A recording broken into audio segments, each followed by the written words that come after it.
Welcome to our channel. నేను మీ ప్రశాంత్. హైదరాబాద్లో real estate స్థలాలకి ఎక్కడ డిమాండ్ బాగుంది, సో ఏ ప్లేసెస్లో తీసుకుంటే బాగుంటుంది, మనకి ఫ్యూచర్లో కూడా ఉపయోగపడేలాగా, అదేవిధంగా మనకి గ్రోత్ ఉండేది, సో మనకి తక్కువ రేట్లో అండ్ మనకి అనుకూలంగా హైదరాబాద్లో ఎక్కడుందో తెలుసుకుందాము. సో ప్రస్తుతం మనతో పాటు అయితే real estate expert Sanjay Nayak గారు ఉన్నారు. నమస్తే అండి. నమస్కారం సార్. సార్, ఇప్పుడు హైదరాబాద్లో డిమాండ్ అయితే చాలా పెరిగిపోతుంది, కానీ మనకు గత సంవత్సరం నుంచి చూసుకున్నట్లయితే కనుక రియల్ ఎస్టేట్లో పెరగడం లేదు, తగ్గడం లేదు. సో ఇప్పుడున్న పరిస్థితుల్లో మనకి ఓవరాల్గా డిమాండ్ అనేది ఏ ప్లేస్లలో ఎలా ఉంది హైదరాబాద్లో? హైదరాబాద్ ఎప్పుడు గతంలో కూడా చాలాసార్లు చెప్పిన 3 పూలు 6 కాయలుగా చాలా అద్భుతంగా ఉంటుంది. మరీ ముఖ్యంగా ఒక మెట్రోపాలిటన్ సిటీకి ఎప్పుడు కూడా ఏంటంటే రియల్ ఎస్టేట్ పరంగా ఎలాంటి ఇబ్బందులు ఉండదు. ఎందుకంటే ఒక మెట్రోపాలిటన్ సిటీ అనేది ఎప్పటికైనా సరే అది దినదిన అభివృద్ధి చెందుతూ గ్రోత్ అవుతూ ముందుకెళ్తుంది తప్ప ఇంకా కిందికి వెళ్ళడం అనేది ఉండదు. ఎందుకు అంటే మెట్రోపాలిటన్ సిటీ నుంచి ఎక్కువ రెవెన్యూ జనరేట్ అవుతుంది. ఎప్పుడైనా సరే ఎక్కువ మంది జనాలు అక్కడ వచ్చి ఉండడానికి ఇష్టపడతారు. ఇంకొకటి ఏంటంటే కాస్ట్ ఆఫ్ లివింగ్ అనేది చాలా ఇంపార్టెంట్. రీసెంట్గా వచ్చిన ఒక సర్వేలో తీసుకుంటే, నేను ఇక్కడ ఆర్టికల్ చదివినది, అంటే గతంలో ఏంటంటే చాలా తక్కువ అమౌంట్ వచ్చిన వాళ్ళు కూడా ఎనీ సిటీస్లో బతికే వాళ్ళు అనమాట. ఎక్కడైనా వచ్చి ఉండేవాళ్ళు, ఎక్కడైనా వచ్చి జాబ్ చేసుకునేవాళ్ళు. కానీ రోజు రోజుకి ఏమైపోతుంది అంటే కాస్ట్ ఆఫ్ లివింగ్ పెరిగిపోతుంది. అదేవిధంగా చాలామంది ఏంటంటే స్పెండ్ చేసే కల్చర్ కూడా పెరిగింది, అంటే ఎక్స్పెండిచర్ కూడా పెరిగింది. జనాలు ఖర్చు పెట్టడానికి కూడా ముందుకు వస్తున్నారు.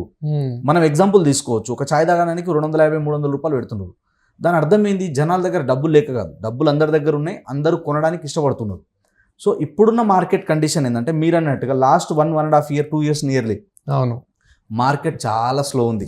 చాలా అంటే చాలా స్లో ఉంది. ఎవరెన్ని లంబా చోడ చెప్పినా కూడా ఏంటంటే రియాలిటీ బయట జరిగేది అంత స్పీడ్గా లేదు. అవును, కానీ ఇది కరెక్ట్ టైం.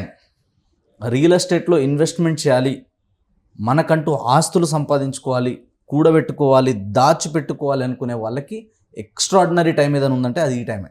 సో ఎక్కడ ఏ ఏరియాలో తీసుకుంటే బెస్ట్ అంటారు ఇప్పుడున్న సిచ్యువేషన్లో? సో ఒకటి గుర్తుపెట్టుకోవాల్సింది ఏంటంటే, మనము హైదరాబాద్ సరౌండింగ్ లోపల ఎక్కడ మీరు ప్రాపర్టీస్ కొన్నా సరే, ఈ పర్టికులర్ ఏరియా అని లేదు, ఎనీ పర్టికులర్ ఏరియా అని కూడా లేదు. మీరు హైదరాబాద్ సరౌండింగ్ లోపల, ఔటర్ రింగ్ రోడ్ లోపల ఎక్కడ ప్రాపర్టీస్ కొన్నా సరే నెక్స్ట్ 10 years విపరీతంగా గ్రోత్ వస్తుంది. కానీ చాలామంది ఏం చేస్తారంటే ఆల్రెడీ ఎగ్జిస్టింగ్ డెవలప్మెంట్స్ ఎక్కడైతే ఉన్నాయో, ఎగ్జిస్టింగ్గా గ్రోత్ ఎక్కడైతే ఉందో అలాంటి ఏరియాలో తొందరగా ఎక్స్పాండ్ అవుతుంది కదా, తొందరగా గ్రోత్ వస్తుంది కదా అని చెప్తారు. సో ఆ విధంగా చాలామంది సిటీ లోపల వాళ్ళ బడ్జెట్ ఎక్కువ ఉంది, కొంచెం ఎఫర్ట్ చేయగలుగుతాం అనుకుంటే కమర్షియల్లో వెళ్ళే వాళ్ళు ఉన్నారు. కొందరు రెసిడెన్షియల్గా అపార్ట్మెంట్లు కావచ్చు, విల్లాస్ కావచ్చు, ఇండిపెండెంట్ హౌస్ కావచ్చు, వాళ్ళ బడ్జెట్ తగ్గట్టు వాళ్ళు చేంజ్ చేసుకుంటారు అనమాట. సో ఇప్పుడున్న మార్కెట్ కండిషన్ ఏంటంటే లాస్ట్ 1-2 years నుంచి స్లో ఉంది, కానీ రేట్లు తగ్గలేదు, అట్లనే పెద్దగా పెరగలేదు కూడా. కానీ మళ్ళీ చెప్తున్నా, రాసి పెట్టుకోండి, రియల్ ఎస్టేట్ మొమెంటమ్ స్టార్ట్ కాబోతుంది. రియల్ ఎస్టేట్ మొమెంటమ్ ఇది ఒక్కసారి స్టార్ట్ అయిందంటే మాత్రం మళ్ళీ చెప్తున్నా కదా, రాకెట్ స్పీడ్ కంటే ఎక్కువ పోతుంది. ఎందుకంటే మనం గతంలో కూడా చాలాసార్లు చూసినాం. అండ్ రియల్ ఎస్టేట్ అనేది ఎప్పుడు కూడా అప్ అండ్ డౌన్ కామన్. ఇది రియల్ ఎస్టేట్ ఎప్పుడు జెట్ స్పీడ్తో, రాకెట్ స్పీడ్తో వెళ్ళిపోదు.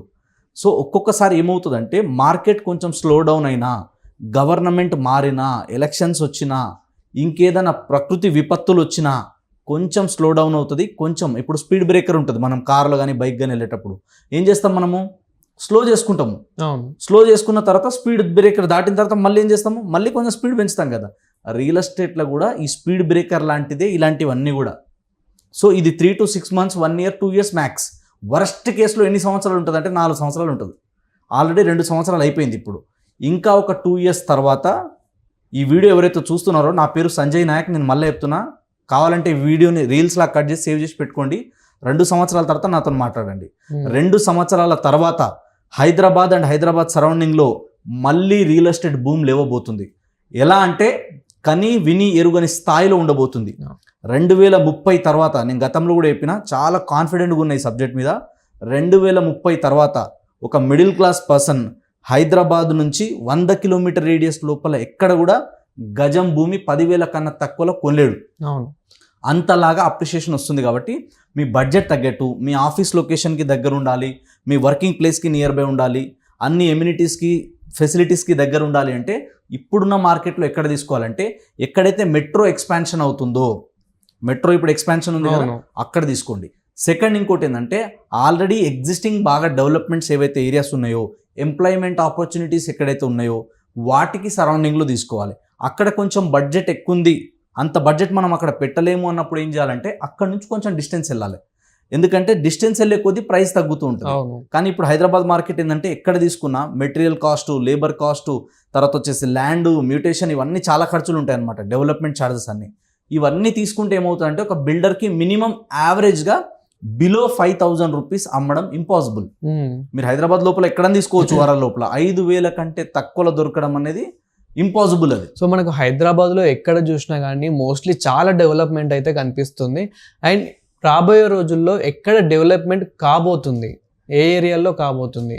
ఐటీ పరంగా తీసుకున్నా మీరు అన్నట్టు ఏంటంటే ఆల్రెడీ కొన్ని ఏరియాస్ ఉంటాయి ప్రైమ్ లొకేషన్స్, అవి దానికి ఎన్ని చేంజెస్ వచ్చినా మార్పులు ఉండవు. లైక్ గచ్చిబౌలి, తర్వాత ఫైనాన్షియల్ డిస్ట్రిక్ట్ కావచ్చు, మనకి కోకాపేట్ కావచ్చు, నార్సింగి కావచ్చు, ఇప్పుడు నెక్స్ట్ వచ్చేసి రాజేంద్ర నగర్ కావచ్చు. రాజేంద్ర నగర్ అంటే ఆర్ఎం గారి నుంచి ఎయిర్పోర్ట్ రోడ్ కావచ్చు. తర్వాత వచ్చేసి మనకి ఇక్కడ నెక్స్ట్ తీసుకుంటే శ్రీశైలం హైవే, తుక్కుగూడ, ఈ ఏరియా బాగా డెవలప్మెంట్ అవుతున్నాయి. ఆ తర్వాత కొంచెం ముందుకు వెళ్తే మనకి ఘట్కేసర్, ఈ ఏరియాలో కూడా ఉప్పల్, ఈ ఏరియాలు బాగా డెవలప్ అవుతున్నాయి. సో ఎక్కడైనా సరే కానీ మన రిక్వైర్మెంట్ ఏముందన్నది చూసుకోవాలి. ఫస్ట్ మనం ఇల్లే కొనాలా, అపార్ట్మెంట్ ఆఫ్ ఫ్లాటే కొనాలా అన్నది చూసుకొని మన రిక్వైర్మెంట్ తగ్గట్టు, ఇందాక చెప్పినా కదా, మన బడ్జెట్ని బేస్ చేసుకొని కూడా కొన్నిసార్లు చేంజ్ అవుతుంటాయి. మన ప్రియారిటీ ఏముంది, ఇల్లు కట్టుకొని ఉండడానికేనా, జస్ట్ రెంటల్ పర్పసేనా, కమర్షియల్గా ఆలోచిస్తున్నామా, లేదా దాన్ని ఇంకేదైనా డెవలప్మెంట్ కోసమా, వీటిని బేస్ చేసుకొని అప్పుడు మనం ప్లాన్ చేసుకోవాలి. ఒకవేళ ప్యూర్లీ ఇన్వెస్ట్మెంట్ అనుకుంటే కనుక చాలామంది కమర్షియల్ కానీ లేదా రెసిడెన్షియల్ కానీ అగ్రికల్చర్ ల్యాండ్లో వెళ్ళి ఇన్వెస్ట్మెంట్ చేస్తారు. సో వాళ్ళ రిక్వైర్మెంట్ అది, ఇదే కరెక్ట్ మీకు ఇది రాంగ్ అని చెప్పడానికి ఉండదు రియల్ ఎస్టేట్లో. ఎందుకంటే మనిషిని బట్టి, వాళ్ళకున్న టేస్ట్ని బట్టి, వాళ్ళకున్న రిక్వైర్మెంట్ని బట్టి ఆటోమేటిక్గా డిఫరెన్సెస్ వస్తాయన్నమాట. కాబట్టి ప్రాపర్టీ కొనాలనుకున్నప్పుడు మరీ ముఖ్యంగా చూసుకోవాల్సింది ఏంటంటే ఒక మున్సిపాలిటీ లిమిట్కి కానీ జిహెచ్ఎంసీ లిమిట్లో కానీ ఇక్కడ తీసుకోవాలి. ఇంకొక గుడ్ న్యూస్ ఏంటంటే ఇప్పుడు ఓఆర్ఆర్ లోపల ఏవైతే విలేజెస్ ఉన్నాయో, ఏవైతే ఇప్పుడు ఇంకా పెద్దగా డెవలప్ కాని ఏరియాస్ ఉన్నాయో అవన్నీ కూడా హెచ్ఎండిఏలో కలుస్తున్నాయి, జిహెచ్ఎంసీలో కలుస్తున్నాయి. అది దాటిన తర్వాత, ఓఆర్ఆర్ దాటిన తర్వాత అన్ని కూడా హెచ్ఎండిఏలో కలుస్తున్నాయి. సో ఈ హెచ్ఎండిఏ లిమిట్స్లో తీసుకున్నా లేదా మనకి జిహెచ్ఎంసీలో తీసుకున్నా కూడా అప్రిషియేషన్ అనేది బాగుంటుంది. ఒక్కటి ఏంటంటే మనం లీగల్గా క్లియర్ ఉందా లేదా. సో ఇప్పుడు మనకి హెచ్ఎండిఏ అనేది గవర్నమెంట్కి సంబంధించింది కాబట్టి ఇప్పుడు మీరు అన్నట్లు చాలా వరకు ఇప్పుడు మనకి ఉప్పల్, నాగోలు అక్కడ హెచ్ఎండిఏ తీసుకున్నా కానీ అండ్ ఇలాంటివి హెచ్ఎండిఏలు హైదరాబాద్లో చాలా ఉన్నాయి. సో హెచ్ఎండిఏలో రేట్స్ ఎలా ఉంటాయి? ఒకటి ఏంటంటే మీరు అన్నట్టుగా లేఅవుట్స్ ఉంటాయి అనమాట. ఇప్పుడు మనకి హైదరాబాద్ లోపల తీసుకుంటే ఇంతకుముందు హుడా లేఅవుట్ అని ఉండే, హైదరాబాద్ అర్బన్ డెవలప్మెంట్ అథారిటీ అని ఉండే. ఆ హుడా కాస్త చేంజ్ అయ్యి నెక్స్ట్ ఏమైందంటే ఇప్పుడు హెచ్ఎండిఏగా మారింది, హైదరాబాద్ మెట్రోపాలిటన్ డెవలప్మెంట్ అథారిటీగా. సో అట్లా హుడా లేఅవుట్లో కానీ హెచ్ఎండిఏ లేఅవుట్లో కానీ తీసుకోవచ్చు. ఒకటి ఏంటంటే ఏరియాని బట్టి మళ్ళీ ప్రైజెస్ అనేది మారుతుంటుంది. సో మినిమం ప్రైజెస్ వచ్చేసి ఇప్పుడు రోడ్డుకి నియర్ బై ఉండాలి, అన్ని డెవలప్మెంట్స్కి చాలా దగ్గర ఉండాలంటే 7,000 నుంచి 9,000, 10,000, ఏరియాని బట్టి 12,000 వరకు కూడా చేంజెస్ ఉంటాయి. కమర్షియల్గా, రెసిడెన్షియల్గా తీసుకున్నా మినిమం వచ్చేసి ఒక 5,500, 6,000 నుంచి మొదలు పెడితే అప్ టు 10,000. అది లొకేషన్ని బట్టి ప్రైజెస్ మారుతుంటాయి. ఎక్కడ తీసుకున్నా అది హుడా లేఅవుట్ కావచ్చు, హెచ్ఎండిఏ లేఅవుట్ కావచ్చు, రెండిట్లో కూడా పెద్ద వేరియేషన్ అనేది ఏముండదు. కానీ హెచ్ఎండిఏ అనేది 100% సేఫ్టీ అంటారు.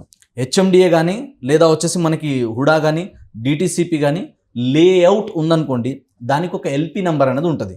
ఆ ఎల్పి నెంబర్ ఉంటే ఏంటంటే మాక్సిమం దాంట్లో డబల్ రిజిస్ట్రేషన్లు, కబ్జాలు ఇలాంటివి కావన్నమాట.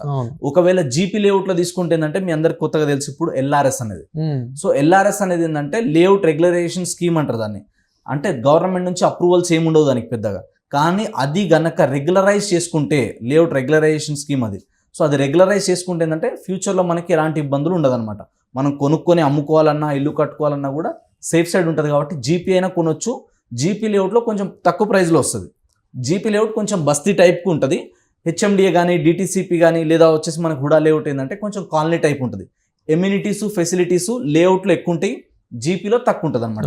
ఈ డిఫరెన్సెస్ని చూసుకున్న తర్వాత మాత్రమే మనం ఇన్వెస్ట్మెంట్ చేస్తే సేఫ్ ఉంటుంది. Thank you sir. Thank you.